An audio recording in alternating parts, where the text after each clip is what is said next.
In a world that often demands justice, sometimes the most powerful choice you can make is mercy. Explore the complex stories of forgiveness and the incredible strength it takes to let go of the past. Subscribe now to experience these deeply moving human dramas. They never thought I was paying attention.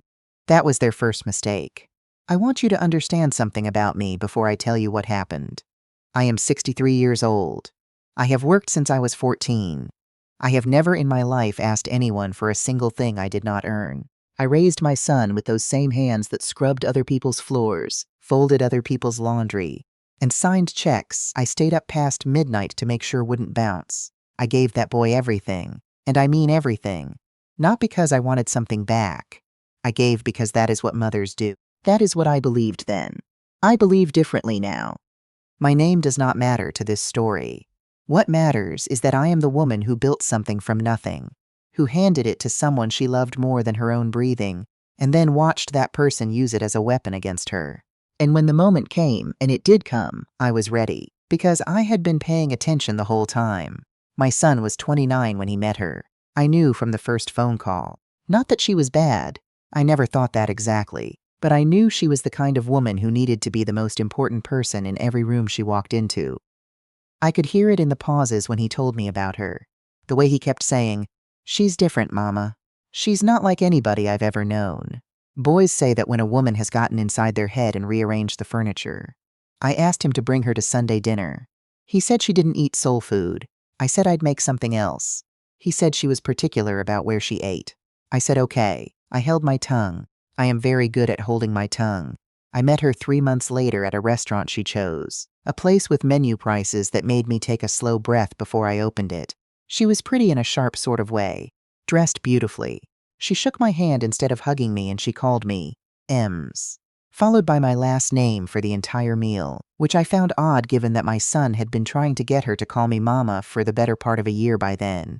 But I smiled and I asked her about her work and her family, and I listened to every word. That night, alone in my apartment, I wrote down what I noticed. I keep a notebook, have for decades. Old habit, practical woman. Over the next year, my son changed in ways that were so small you might miss them if you weren't watching. He stopped calling on Sundays.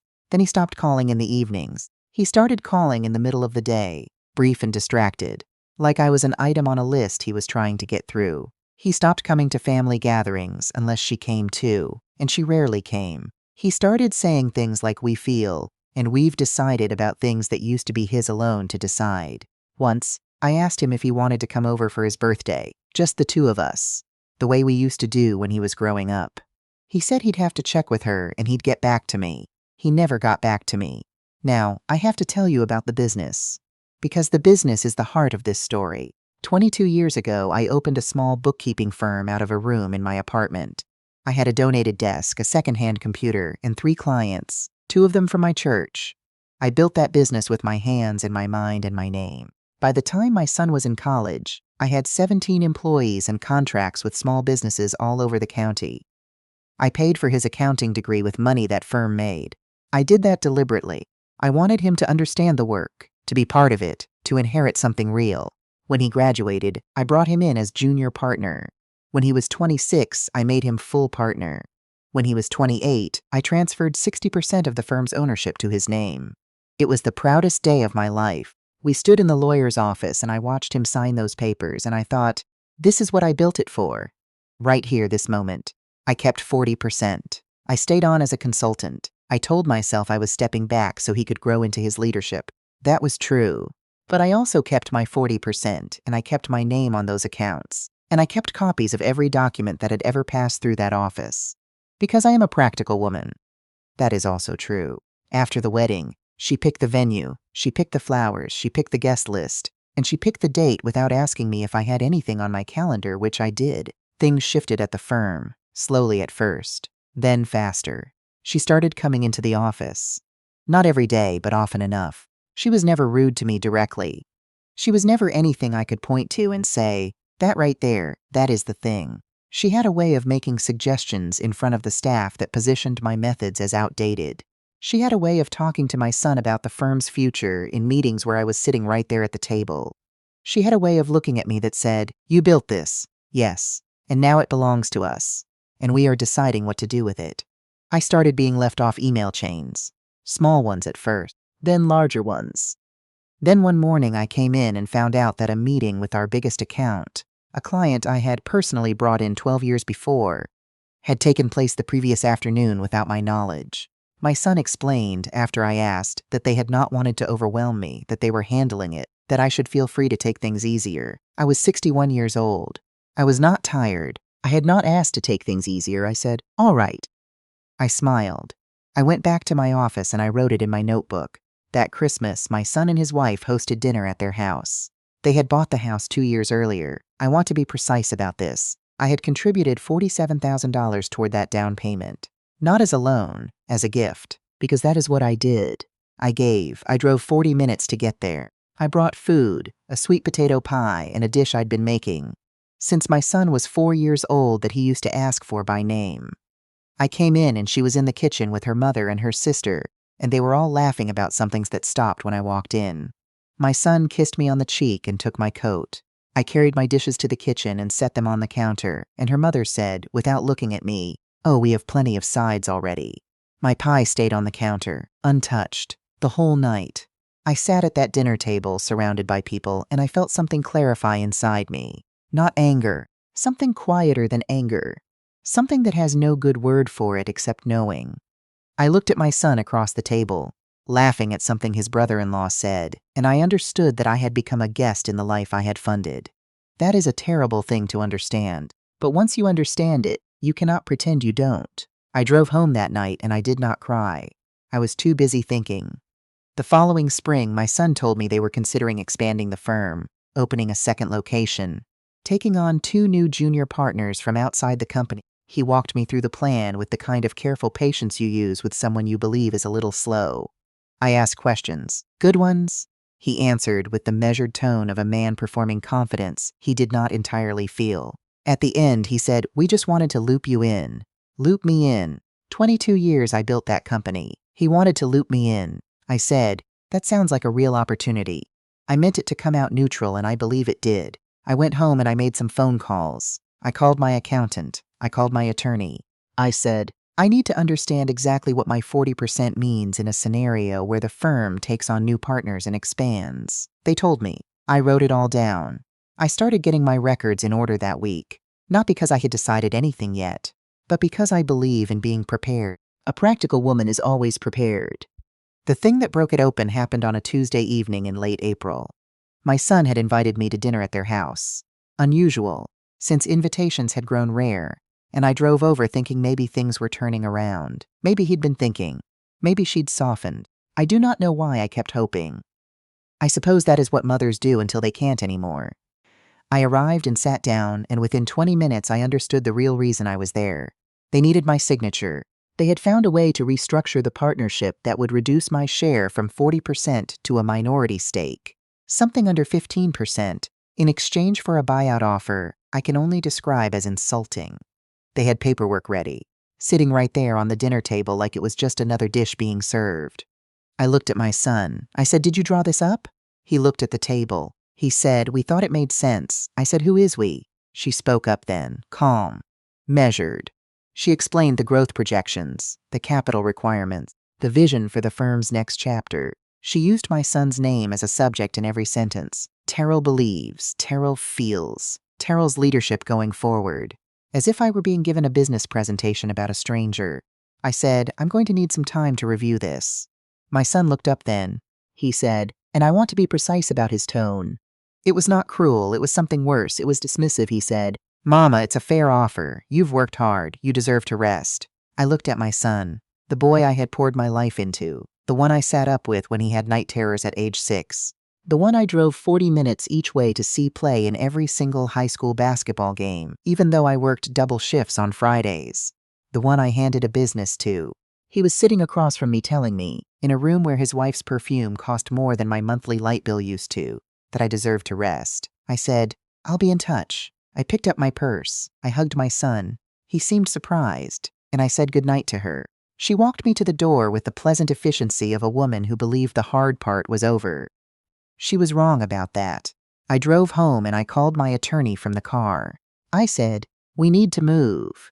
Now, you have to understand what 40% means in a closely held partnership when the partnership documents I had written and reviewed and kept copies of for 22 years, gave the minority partner certain rights that the majority could not simply override. They had not looked at those documents carefully enough. Or perhaps they believed I had not. Either way, they had built their plan on a foundation they had not inspected, and it was built on my land. The following 6 weeks were the busiest of my professional life. I won't bore you with the legal specifics. What I will tell you is that those 6 weeks revealed things. Records my attorney requested brought to light decisions that had been made at the firm without my knowledge or consent. Decisions that, under the partnership agreement, required my signature. Decisions that had been made anyway. My signature had been, in certain documents, approximated. I don't use that word loosely. I use it precisely. I also discovered that the house I had contributed $47,000 toward, had been refinanced twice. I was not made aware of either refinance. The second one, processed 8 months earlier, had drawn from equity that existed in part because of my contribution. I found this out from documents my attorney obtained in the course of a due diligence review that legally, I was entitled to initiate because of certain irregularities flagged in the firm's financial records.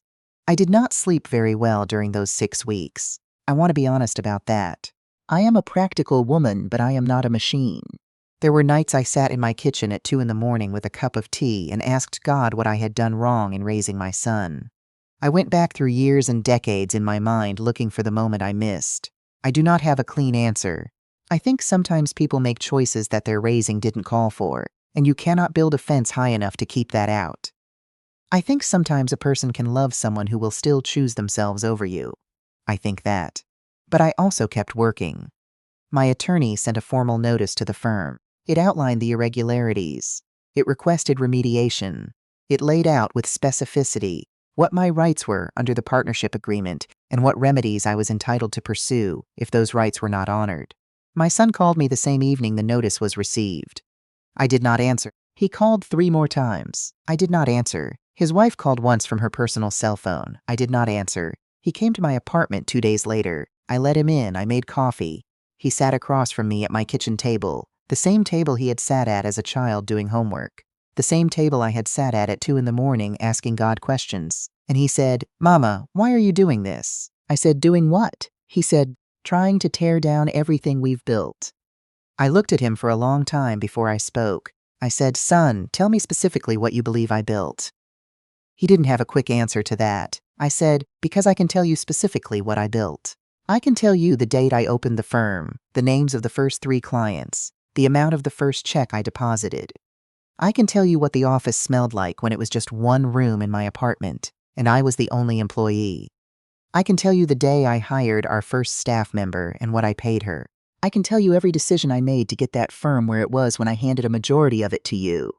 Can you tell me something about what you've built?" He was quiet. I said, "I am not tearing anything down. I am protecting what I built. There is a difference. What came next was not immediate. It took months. Legal processes take months. Negotiations take months. During that time, my son sent me a letter, handwritten, which surprised me, asking if we could find a way through this that preserved the relationship. I read that letter many times. I am not going to tell you I felt nothing.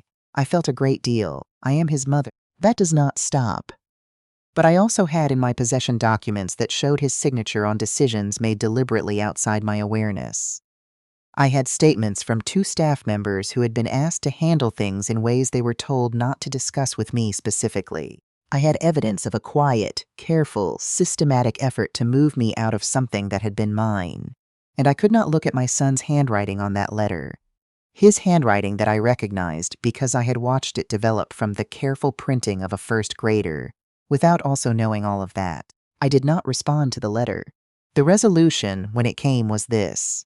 My 40% was revalued and bought out at a fair market price, a number significantly higher than what they had offered me at that dinner table, and I was compensated additionally for the irregularities that had been identified. The house matter was addressed separately through a process I will not detail here, except to say that the outcome was fair to me. There were other terms I agreed to that I will keep private. I left the firm. I walked out of the building I had opened for the last time on a Thursday morning, shook hands with my attorney in the parking lot. and drove to a diner I had been going to for 30 years. I ordered coffee and a piece of lemon cake, and I sat in that booth for a long time. I have not spoken to my son since the week the resolution was finalized. Not because I am punishing him. I want to be clear about that. I am not a woman who punishes. But I learned something about what I mean to him, and I cannot unknow it. And the woman I am, the one who worked since she was 14, who built something from nothing, who sat up at 2 in the morning asking hard questions. That woman does not have room anymore for relationships that cost her more than they give. I moved. New city, not far. Enough distance. My apartment is smaller than I need, but I chose it because the windows face east and the light in the morning is extraordinary. I have clients again. Small ones, the kind I started with. I have a morning walk I take every day regardless of weather. I have a few friends who know the full story, and a few who know only pieces of it, and all of them respect the version I've chosen to tell. Some mornings I think about my son. I think about who he was at 6 and at 16 and at 22, when he shook my hand in the parking lot after his college graduation and said, "I couldn't have done it without you, Mama," and I knew he meant it. I hold on to that version. Not because it erases the rest, but because it was real too, and I refuse to let what came later be the only truth. I am 63 years old. I have more mornings ahead of me than I sometimes believe, and I plan to use every one.